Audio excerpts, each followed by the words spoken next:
Welcome to 5 Minutes in the Word, a daily devotional in the Word of God.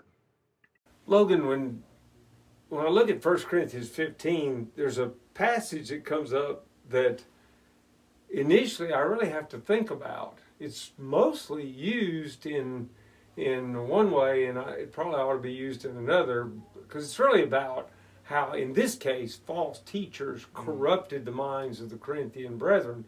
And yet, I think it applies across the board. So Paul says it this way: do not be deceived. Evil company corrupts good habits. That's 1 Corinthians 15:33. So as you think about things that corrupt, what comes to your mind? Mr. Gary, I grew up in Tennessee, as you know, but if you notice my shirt, people might think that I am a corrupt individual just because of my choice in college football teams. I'll have to talk to you about that on another day. But when we're thinking about this being corrupt, there's really one passage that comes to mind for me, and it's 1 John chapter 2. Of course, we've been over this a little bit in a previous video, but I think it still applies here in this idea of what really corrupts a man or a person, really. 1 John chapter 2, starting in verse 15. Do not love the world or the things in the world. If anyone loves the world, the love of the Father is not in him.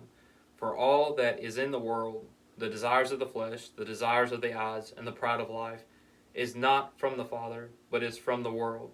And the world is passing away along with its desires, but whoever does the will of the Lord abides forever. So these three things mentioned here, the desires of the flesh, the desires of the eyes, and the pride of life, in my opinion, really corrupts a person.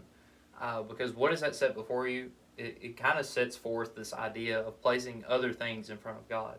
And from a very young age, we learn that those things are called idols. And a passage about idols I want us to look at today is from Acts 15.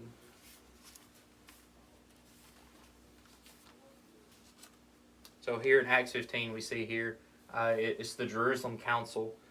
And starting in verse 29, that you abstain from what has been sacrificed to idols, and from blood, and from what has been strangled, from sexual immorality. If you keep yourselves from these, you will do well, fare well. So now this idea of an idol, these idols, they contaminate, they revile, they make dirty, they make your soul dirty.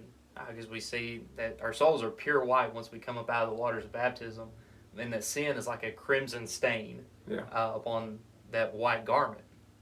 But I heard from, I guess I'm going to use your illustration, from an old preacher one time, that there's an acronym for the word idol. It's spelled with two L's actually, but I don't obsessively love the Lord. IDOLL.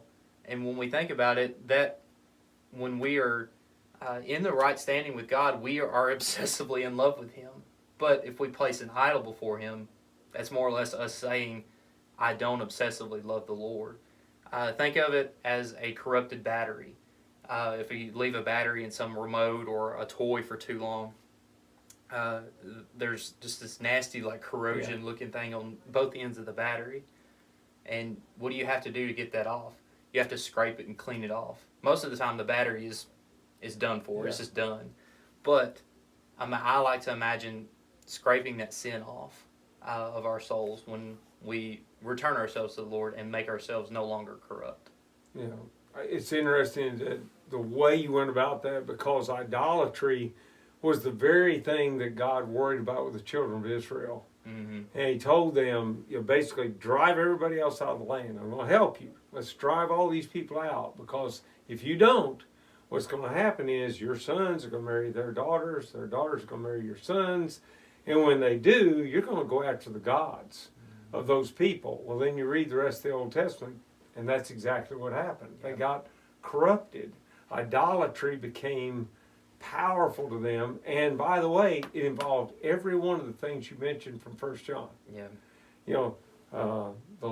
The lust of the flesh. It was things that they wanted physically, and then the lust of the eyes. They saw things that appealed to them, and then the pride of life. There were times when they were so wrapped up in idolatry that they were too proud to come back to God, and they want to know, why are you offended, God? We're we honor you, but we honor these others too. Seems like the entire book of Judges is just a big cycle of corruption, and then finally scraping that corruption off, returning to God, and then allowing the corruption to return. It is. It's very much that way. So I guess all of us need to watch out.